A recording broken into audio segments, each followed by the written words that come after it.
Come on in and grab a drink. Talk about anything. Grab a cigar, just sit right down, all family here. Let's go! Welcome to the show. Drinks and Dave. Drinks and Dave. Welcome to the show.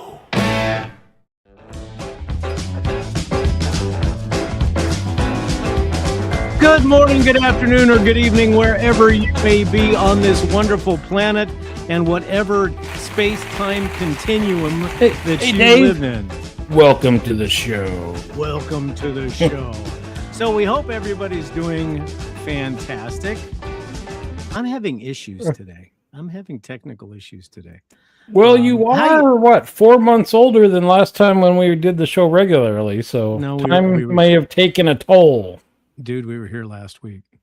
Well, right, but before that. So what space-time are you living in? So let's say hello to who's here so far. So we have Linda, Stephen, Rich, Tig Lily, and Pantea. Welcome, welcome, welcome. And before we get started, today's subject was brought to us by one of you, one of the barflies. So they were drunk. Well, I think she was bored. But so if this show is successful, you can congratulate Tig Lily. If it's not successful, you can blame Tig Lily. Tig Lily, blame me, but she'll blame me. So before we get started, I got a bitch about something. Okay, we're in Arizona. That's so unusual. Yes, exactly. It's 150,000 degrees. We're in a heat wave right now, but we do have rain. But yesterday, one of our area fencing in the front yard came down, so we had to go out and repair it. And so I went out there to help the wife fix a bunch of stuff. And I looked down, and from just below my knee or at my calf level, all the way down to my sock, which is just a little, was covered in mosquitoes. I mean, covered in mosquitoes. Where do you have standing water? We don't. That's the thing. We don't have standing water. But apparently now Arizona has been rated as the #1 place right now in the country for West Nile virus. Oh, that'll drive tourism. Yeah, there's no water. It just drives me crazy. Oh, so you've gotten some militant mosquitoes that don't even need water anymore. Well, I don't know if I told you that story when we went to Hawaii when we got married. We went down this little jungle path, and I got out of the car, and Sharon got out of the car, and the mosquitoes attacked me and didn't even look at her. Didn't even look at her. So yeah, so that's what is it? The cicada? They live like underground for years or something. Yeah. Then they come out. Is that what happens? Mosquitoes are like just dormant in the dirt, and then as soon as it rains, poof. I don't know, but it was horrible. But I did find that calamine lotion works pretty well. But you did. Anyhow, what are we drinking tonight? Oh, well, so my stomach wasn't feeling that great yesterday. I know you took the day off. I get it. Yeah, and then so this morning I found out it wasn't ready for coffee yet. So I'm not doing scotch. We are starting with Dirty Mountain Dew Diet Soda, cream soda. Yeah. Oh yeah, that's gonna just be wonderful for the stomach. Dirty Mountain Dew. It's smooth, and then we're gonna move on to A&W Root Beer Float. So we got 2 winners tonight for the drinks. All I will say category. Is Pantea have towels ready. It'll be fine. It's not like eating a bunch of sugar-free gummy worms or anything. That's true. What about what are you smoking? I'm smoking a Oscar Valadares 2012. Nice. Box press. Yeah, I remember when they had the what was it? The Millennium version of those, or it was the green label. Those were really, really good. Yeah. I'm smoking our favorite, both yours and mine, a Metropolitan Host. Hobart or a Robusto, for lack of a better thing. And then for my drink tonight, I am drinking what I always drink, Zero Cola. Yeah, but you rotate your Zero Cola. Yes, I go from the Kroger's brand to RC Zero. and tonight's the Kroger's brand. So it's the Oh, grocery store brand. grocery store. Oh my gosh, that Yeah, can't it's be a dollar. good at It's all. $1 a bottle and $2 a 12-pack, as opposed to Yeah. the other stuff. Yes, I remember that. And it's funny. Our power went out. You remember our power went out for 3 hours the other night, and we were, complaining. I remember in Guam, the power would go out for a month. I was gonna say, yeah, you 3 hours. I think you were complaining about 5 minutes into it. Yeah, well, I was complaining to you and Steven, and so that's what I do.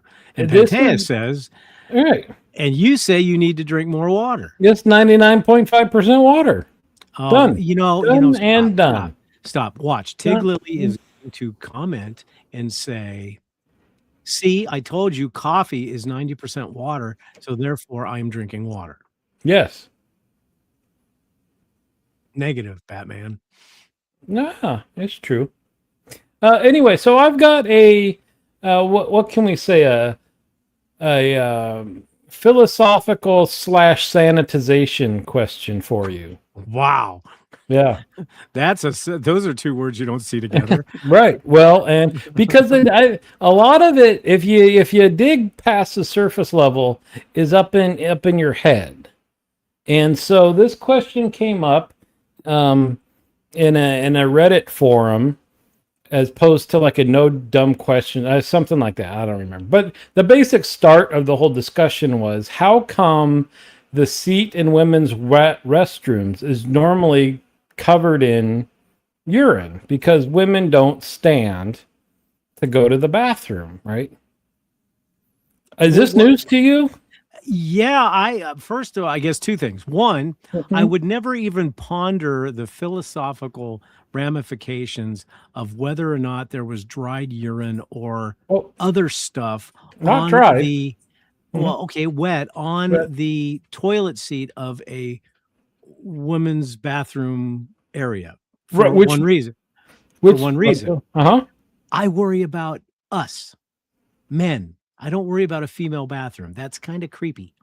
Well, nobody said it was a guy that posted this. Oh, okay. So it was a female. But so here's the thing: is like they don't have to aim, right? Like guys, it's embarrassing, but also as men age, we all know that the stream isn't always unifocal anymore, right? I haven't had that problem yet. But it happens. Okay. And so all I know is that at some point, then the guys need to just learn to turn around, sit down. You don't just willy-nilly like, oh, well, it didn't hit the mark anymore. It's just going to land where it lands. But see, the problem is once you sit down to take a pee, okay, you have taken and you have entered the estrogen zone. No, I get I'll sit down 99% of the time, unless there's a urinal. But wouldn't it be easier just to do what most male dogs do and just lift your leg? Well, we don't have grass outside. So I think we have an answer to but the wait, question. well, no. So So here's what triggered the whole conversation, because the answer that you hear from women all the time is they squat over the bowl because they don't want to get dirtiness on the backs of their legs, right? So here becomes then kind of the philosophical, how does our society work and all that stuff. So we assume we're talking a public restroom, and it gets cleaned on whatever cadence by a professional, right? So then the first woman that goes in there, if they notice that there is nothing on the seat, it is their fault. Then if they start the downhill slide to spray being all over it, because they could easily sit down and there would be no spray on the seat, right? And then if every person followed that pattern, there would never be any spray on the seat. Well, so then that same argument can be said for what we have been told since we were little kids: lift the seat. But when we lift the seat and we don't make any mess, then if we flush the toilet and walk away, the next thing we get screamed at for not putting the seat down because somebody at midnight decided to go for a jacuzzi splash. Wait, but you're sidetracking here because we're talking a public women's restroom. But I'm sidetracking for one reason, Dave. Huh. You're alienating our female customers, and they're going to kick your butt. No, because that was my response, right? Is that if the first person that goes in there after it's been cleaned, so there's no trace of anything on the seat, if they would sit down, this wouldn't be a problem. It's that first person who decides, oh, I don't trust it, I'm not going to sit down, and they start making the mess. So then it becomes those toilet seat gaskets, those paper covers. Well, that's what I was going to bring up. I was going to say, just use the gasket.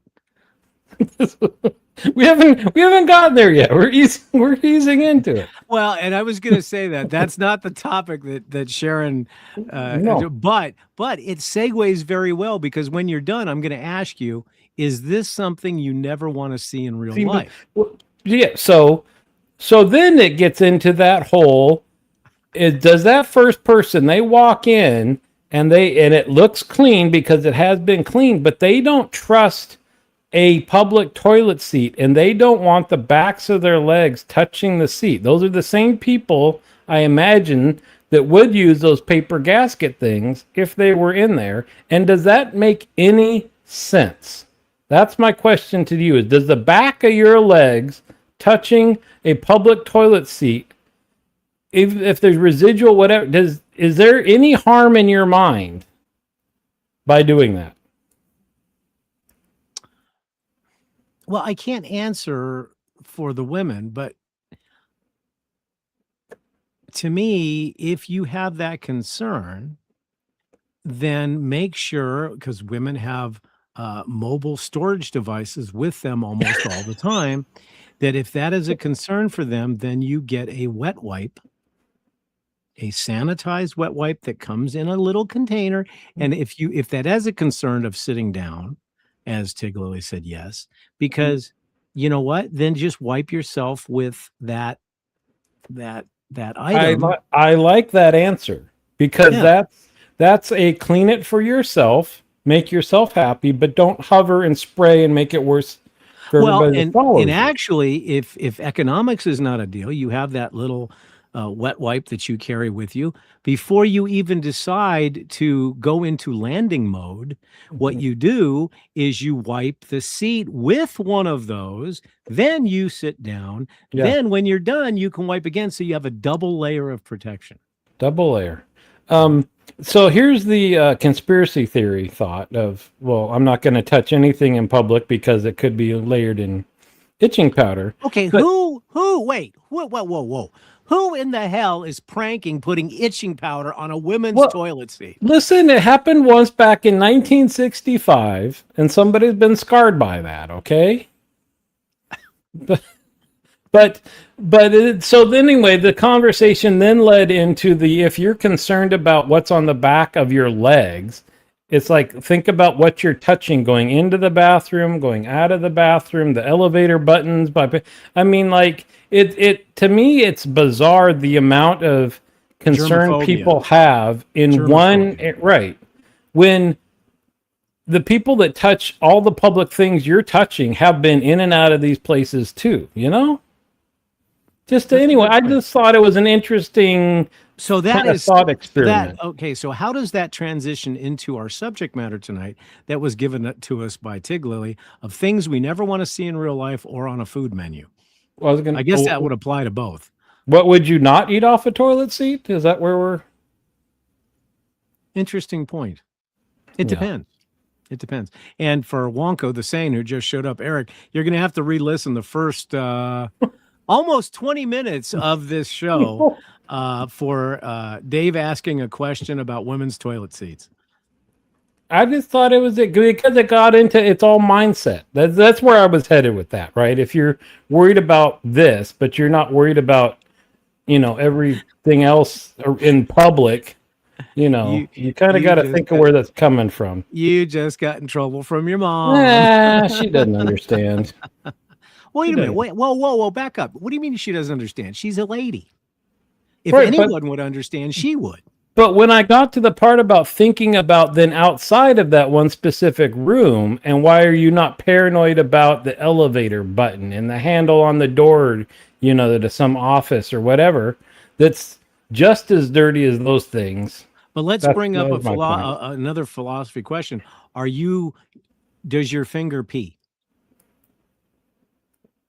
What? Well, because okay, if explain. if you're gonna use the analogy of a toilet seat versus a elevator button, well, if somebody doesn't pee from their finger, then you don't have to worry about that type of bacteria on there. You may have some other. Okay, Well, that's not true at all. But I think that's where we get into the area where they would say just move on. yeah. So Okay, so you can transition to the what would you like us to answer for?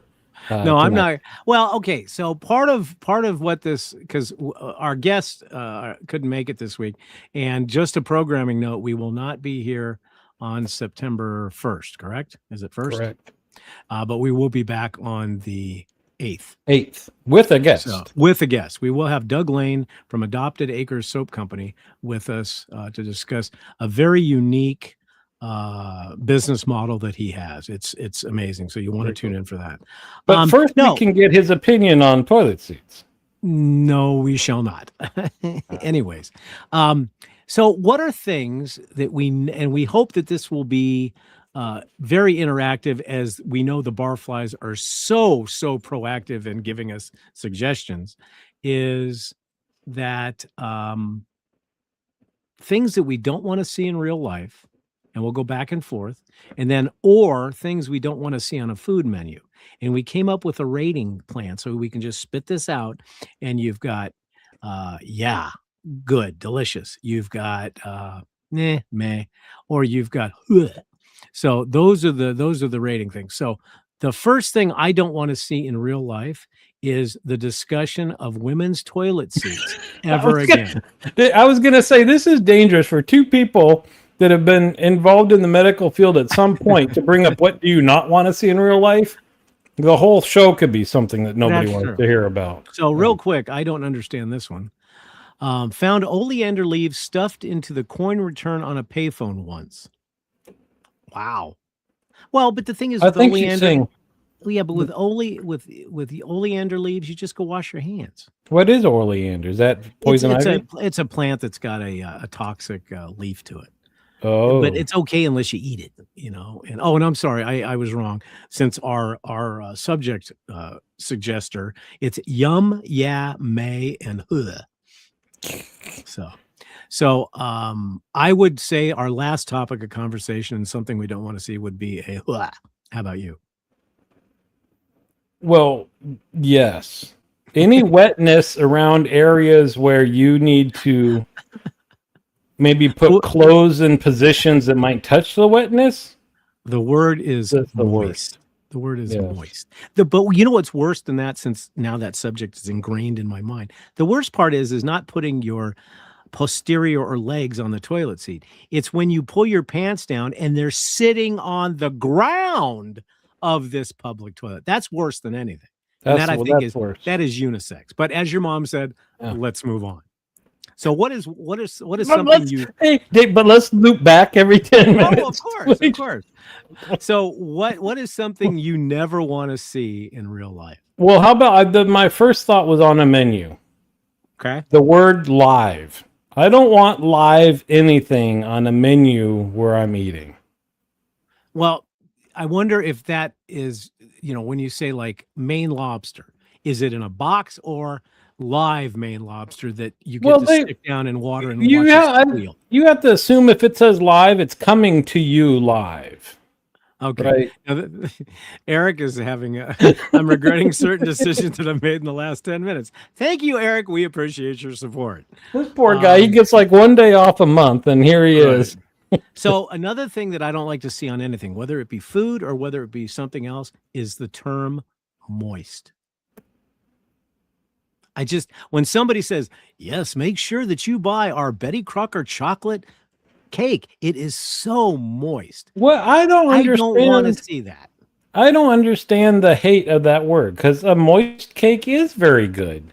A dry cake is terrible. A dense cake is terrible. But see, A you know where moist my one- brain went when you said that? When you said moist and then you said dry, my brain went completely to the coast. Well, 'Cause I'm a maybe you're pig. not mature enough to handle the word moist. And we're just figuring that out now. Because let's say moist also has to do with the air when it's, kind of drizzly or foggy. That's moist. See, I call that humidity. No, that's different. Well, no, water vapor in air is humidity.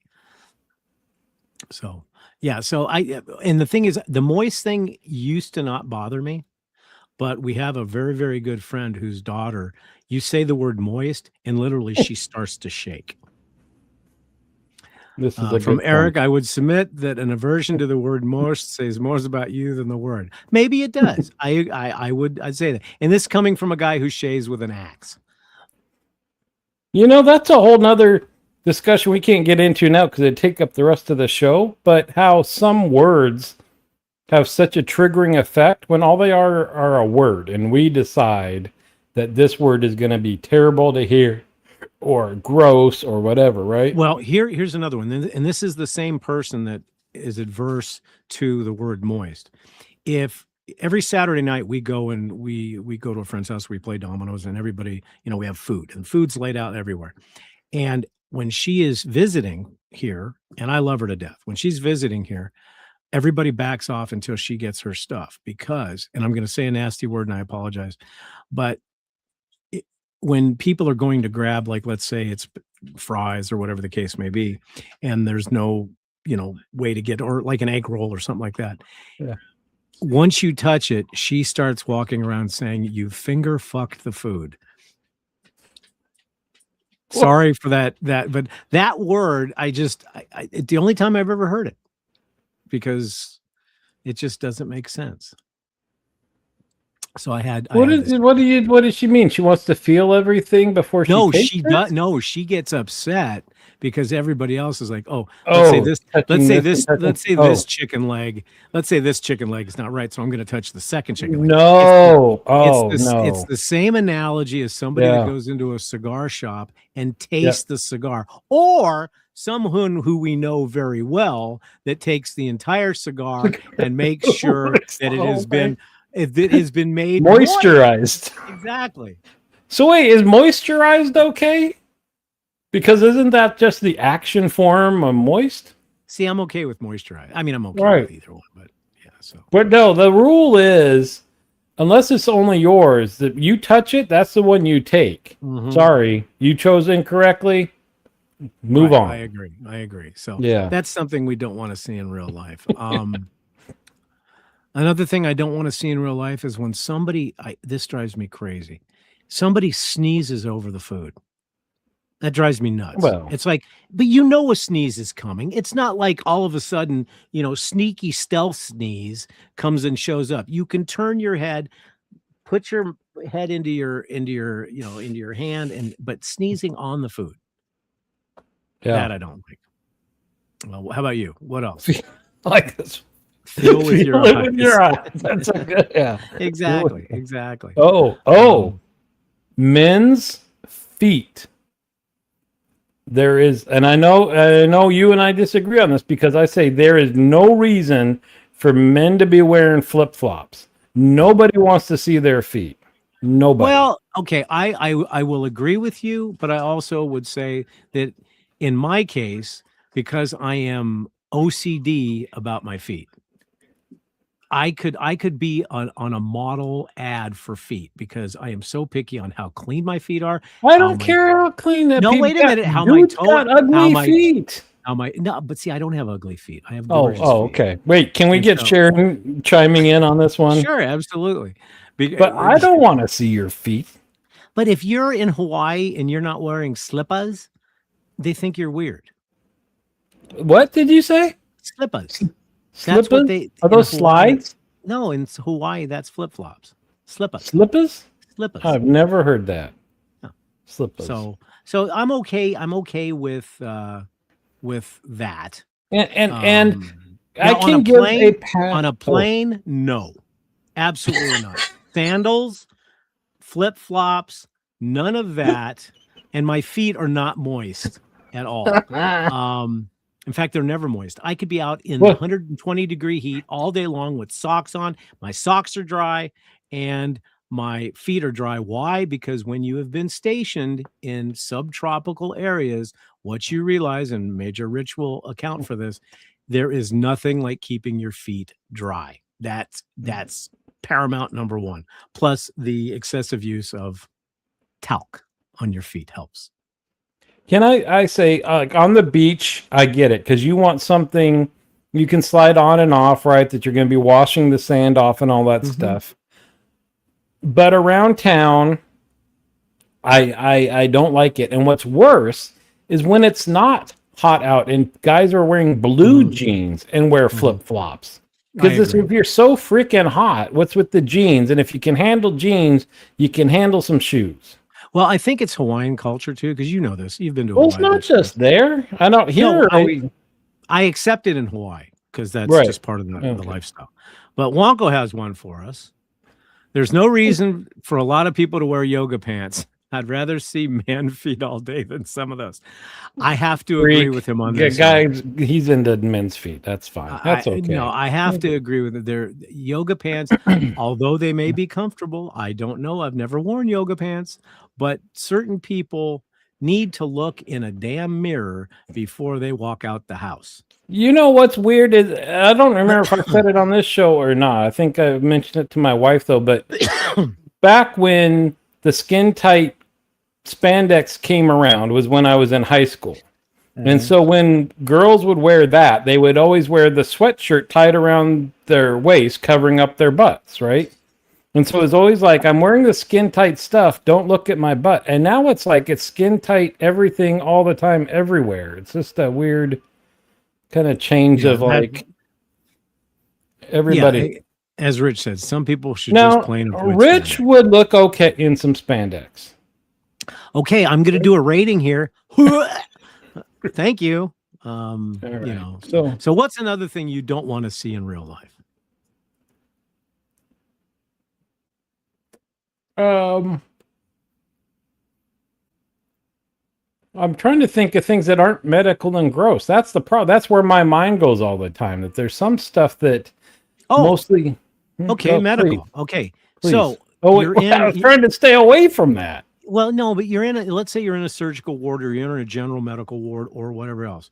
You know what? Whoever designed, and I understand why they designed them this way. It's because it's for ease of entry and for doctors and nurses and everything else. And I know, Andrew, I don't know why I use the word entry. That's really not. But surgical, I mean, gowns. So when you get to the hospital, they immediately, even if you bring pajamas, they immediately take that off and they put this gown on. And I know they've been laundered. I know they've been sanitized, but they have a smell. And you tie it up and you tie it up. And then you got some guy with an IV bag walking down the hallway. and you do your damnedest not to glance. And the back is flying open and he's mooning the world to everybody. And it's like, why didn't you tie the other ties? Or if nothing else, when you got up to stand up with your IV, have the nurse tie it. She's used to seeing ugly stuff like that. Just have her tie it. Or you know what?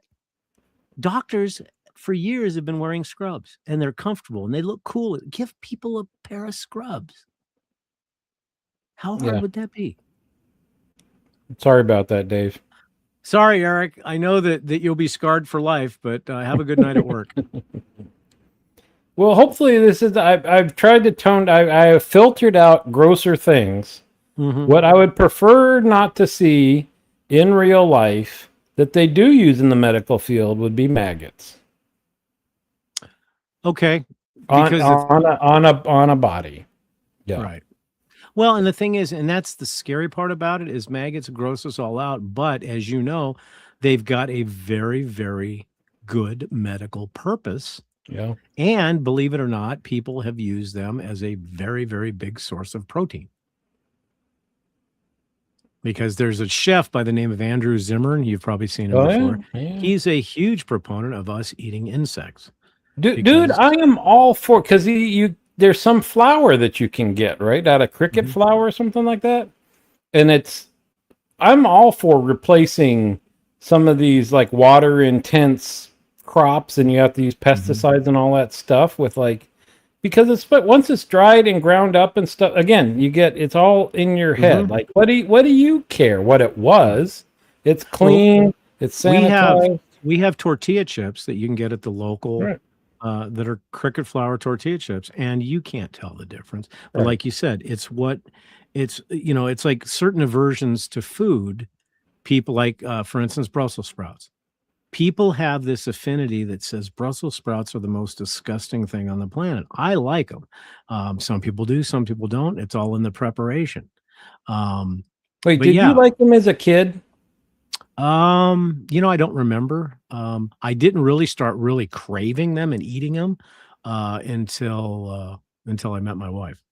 I used to hate them too, and I wonder if there are certain tastes that you don't develop until you're older. Well, and I'm just curious if that's one of those. And the first time they taste them, they're like, "These are awful." Right? They're bitter. They're yeah. But cilantro, there is a perfect example where some people taste bleach when they eat cilantro. Some people taste like a soapiness. Right. I know Sharon, when she first ate cilantro, she had that bleach feel, but then after a while, it changes. But I think your mind has a tendency to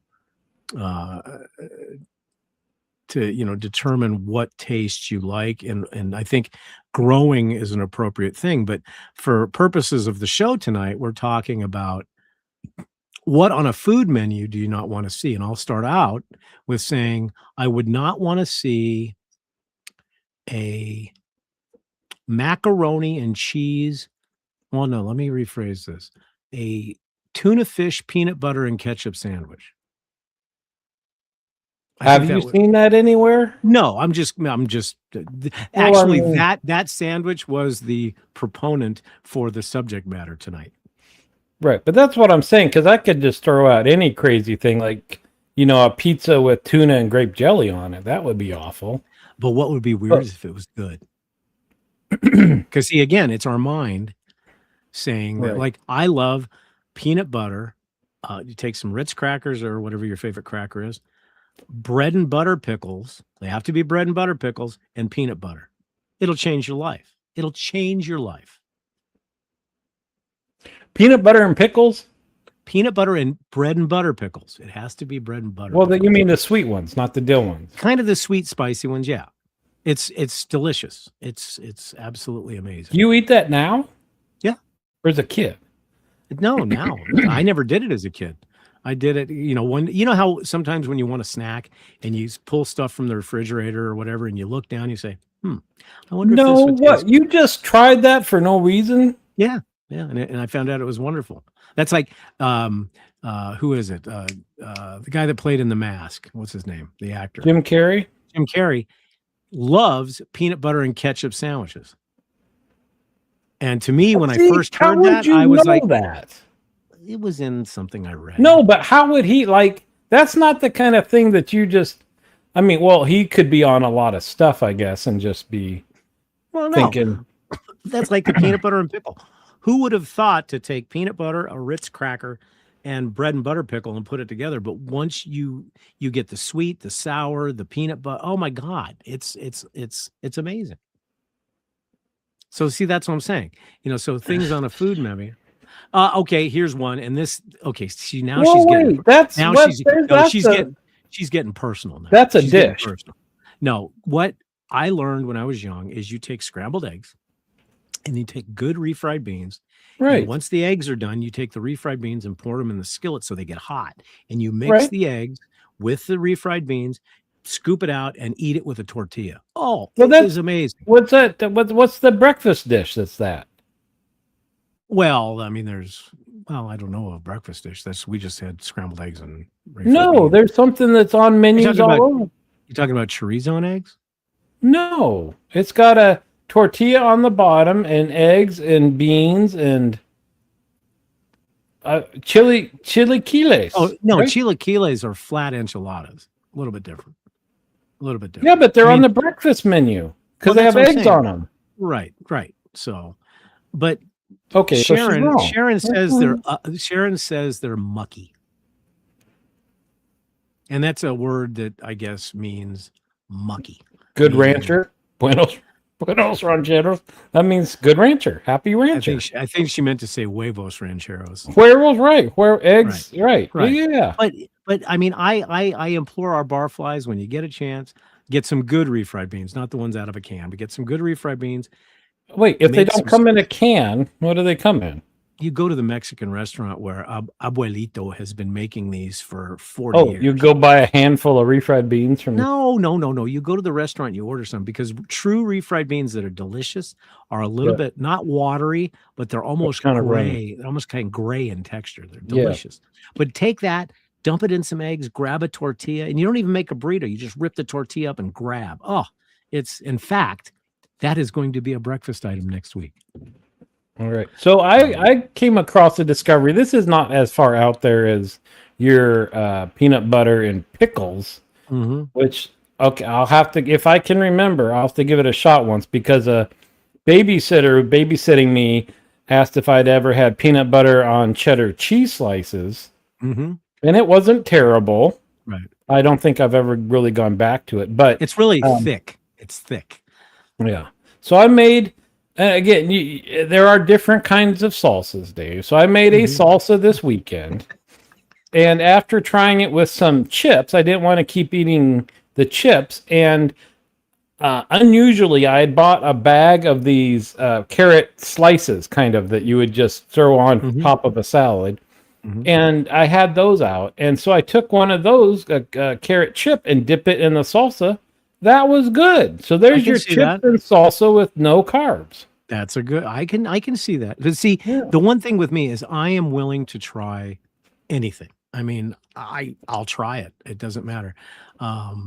Where Sharon, on the other hand, if she has some type of food that really has an aversion to, she'll never touch it again. We went to Arby's once, and they had their cheesesteak sandwich. Now, is it a true cheesesteak? No. And I see her point, but she took a few bites of it and she goes, "Oh." It was the texture and the different, and because it was chopped up meat, and it just didn't do it for her. I liked it, but it wasn't a true cheesesteak. But I got to go back to the peanut butter and pickle it. You got to do it right. Get a Ritz cracker, one Ritz cracker, spread it with, and depending on what your peanut butter preference is, to me, it works better with a chunky. In fact, Santa Fe organic roasted peanut butter is the best. Santa Cruz. It's called Santa Cruz. Oh yeah, I'm bougie when it comes to peanut butter. Well, organic, you got to mix the oil in every time you open No. it This up, is already pre-mixed. It's look for it in the stores. It's called Santa Cruz dark roasted peanut butter, all natural, no sugars, oils. It's wonderful. So you take that, spread that on the first layer. Then you take one bread and butter pickle, one, and put it on there and go to town. And it's amazing. So most people would say they don't want to see that.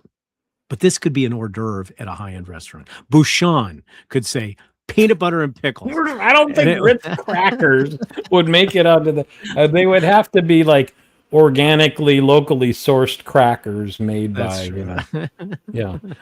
I would say anything that it says eyes intact, I would not want on the menu. I don't want to see the fish's. I don't. If it's a whole fish, I don't want to be able to recognize the eyeballs. If it's a pig, whatever. I don't want the eye. I don't want it looking at me.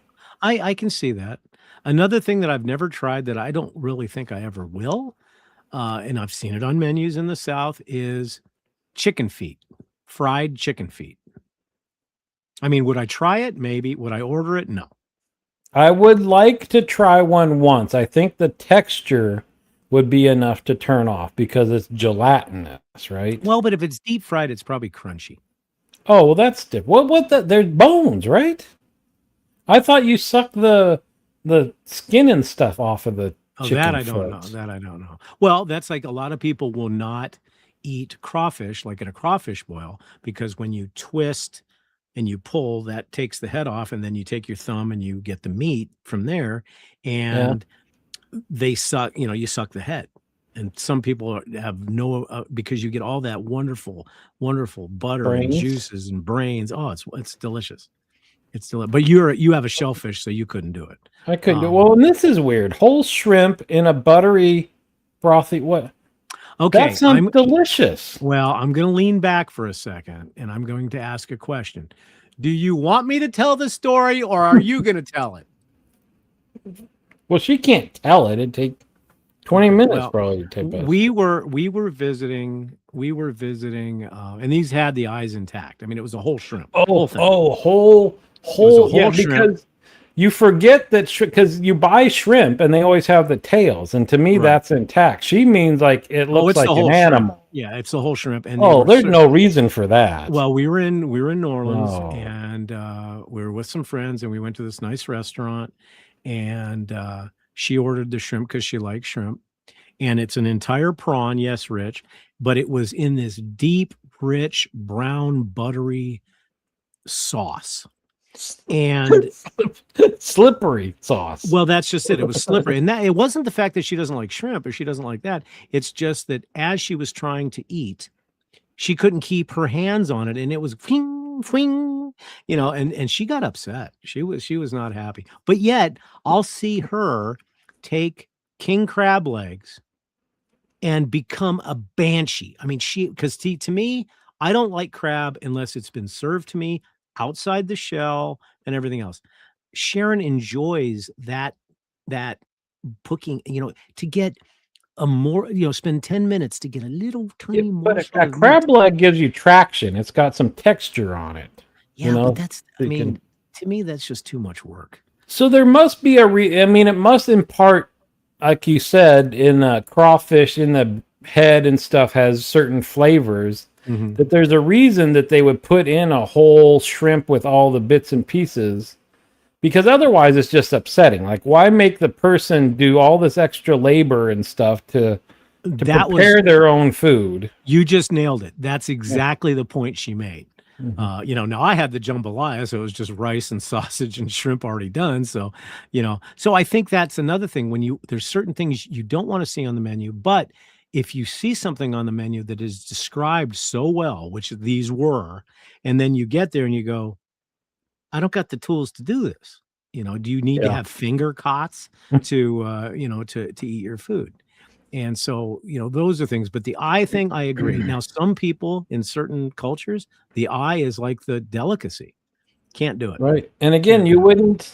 That's like a mind thing, right? Because, most of the meat we eat is muscles. You're eating muscles of an animal. Mm-hmm. And people don't like to think of I'm eating the muscles of a cow or muscles of a pig, but an eye is just another organ. But for some reason, it mentally it's completely different, right? Well, exactly. And so, like, for instance, another thing that people don't like to see on the menu maybe is liver and onions. I love liver and onions.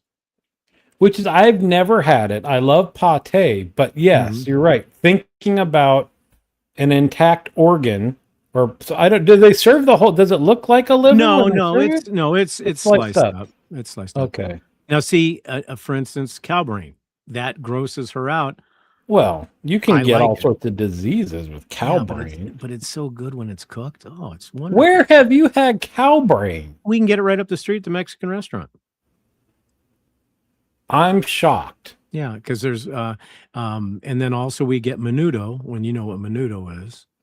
Menudo is the internal organ. I mean the intestines of a animal, and then it's cleaned and it's delicious. It's served in soup, and it's wonderful.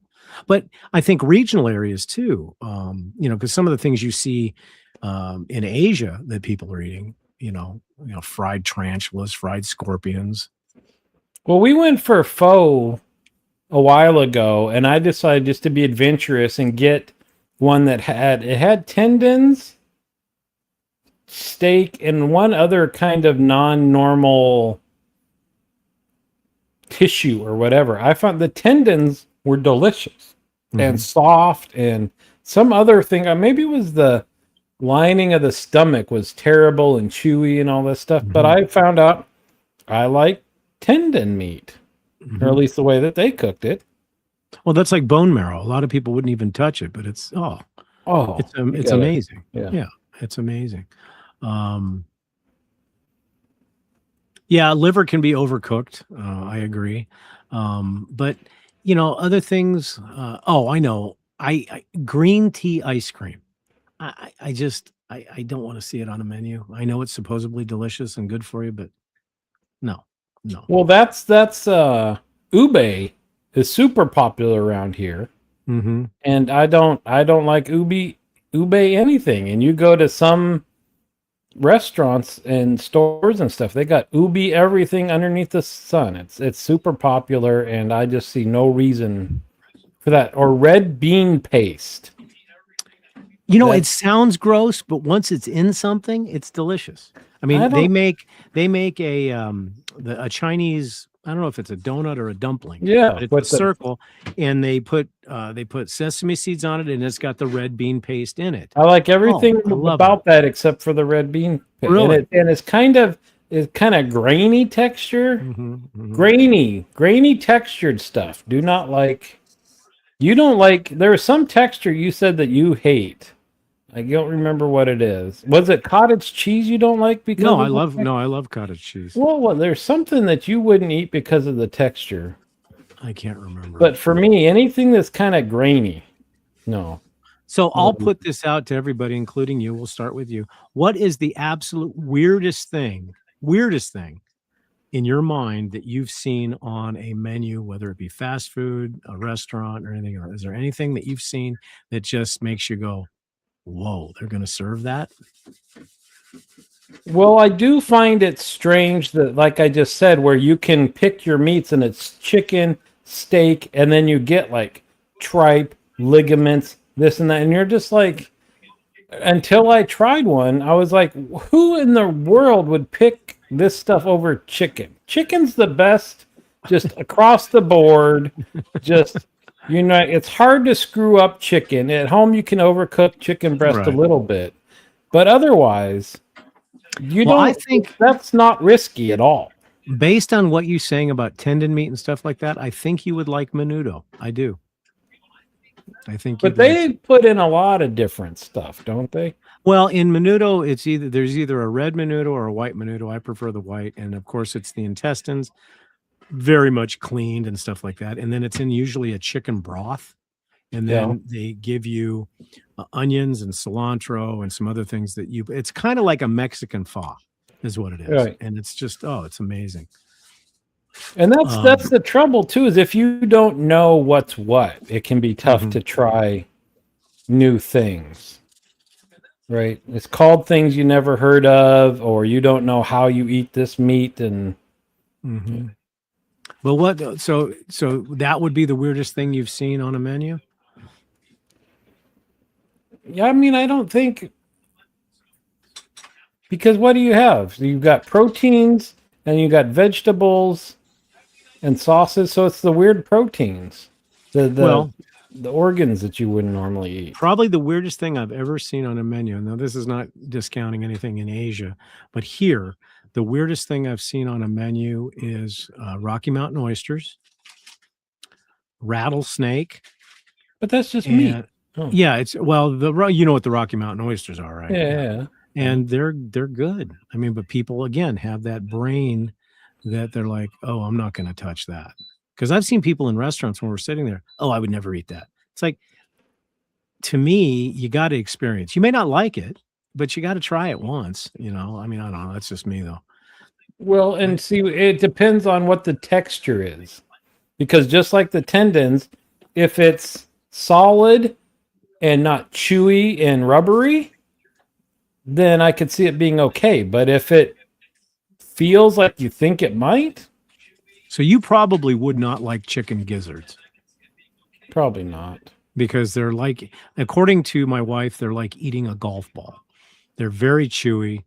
Why would you? What? Yeah, I mean, I guess to each their own, but that does not But sound the flavor, enjoyable at the all. flavor is so good because remember the gizzard are a muscle, and it's used to break down all the stuff that the chickens eat, rocks and all that other stuff. So it's tender but chewy at the same time. It's delicious. Oh, Yeah, see, blood sausage or what we call morcilla in Puerto Rico. It's called morcilla. I love it. I love See, it. some of what I would love is having somebody that's into these like ethnic type foods or whatever that can give you things to try without you knowing what it is first. There That you go. you trust them, because then it's like, oh, this is good, this is bad, without the mental block, right?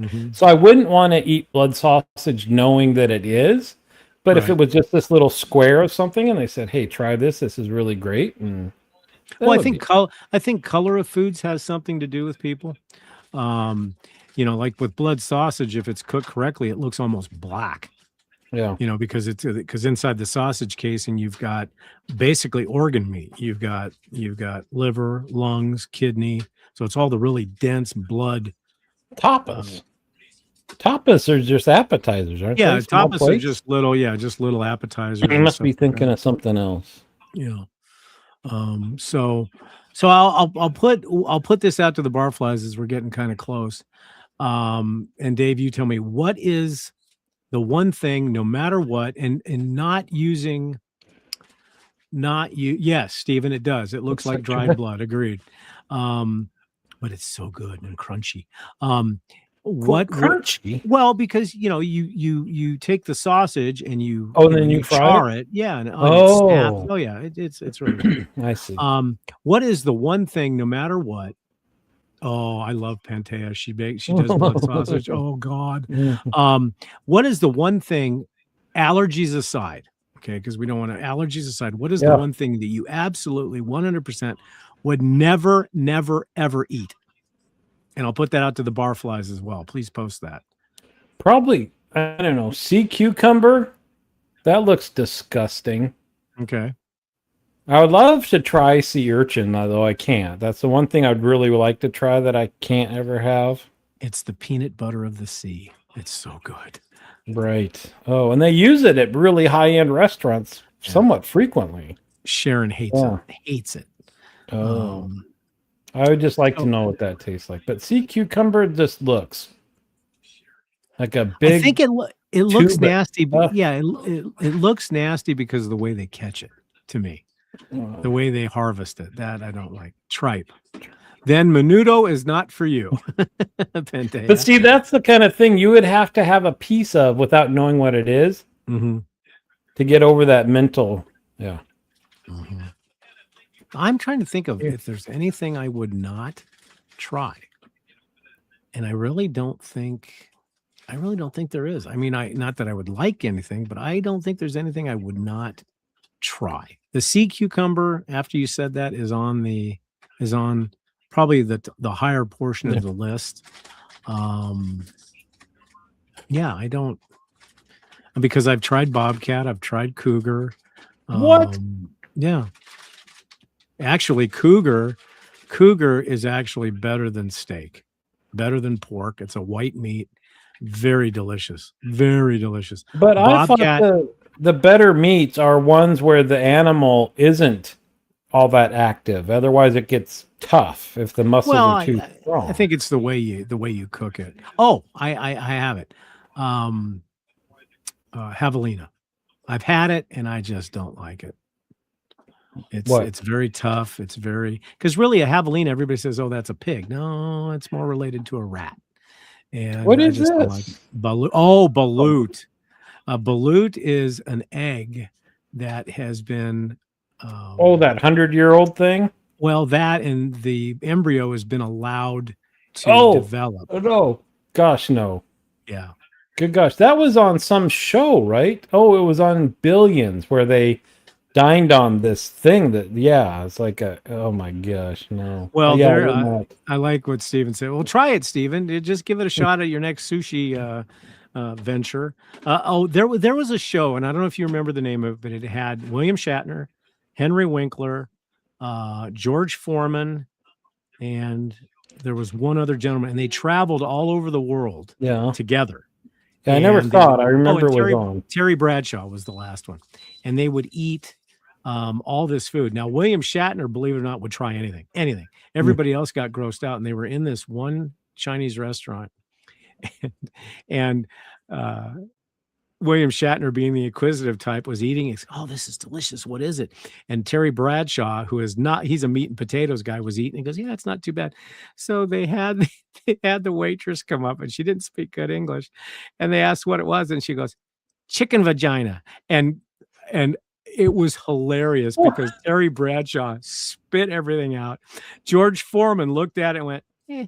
And then, of course, William Shatner goes, I knew that was a taste that I recognized, and kept on eating it. It was one of the greatest shows. Oh, it was fantastic because you got to know these people as travelers. And Henry Winkler was so 180 degrees the other way than what we think of as the Fonz. Oh, he was just hilarious. And too bad that show got canceled. It was good, but that was one of the main focuses. They would go to all these different countries and try food that they couldn't get here.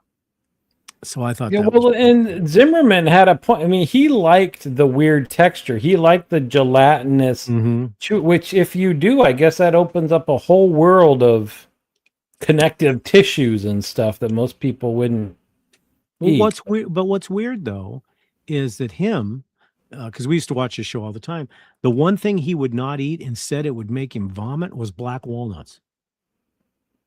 Yeah, he could not do. What about, have you ever had what's that fruit that smells awful? Oh, durian?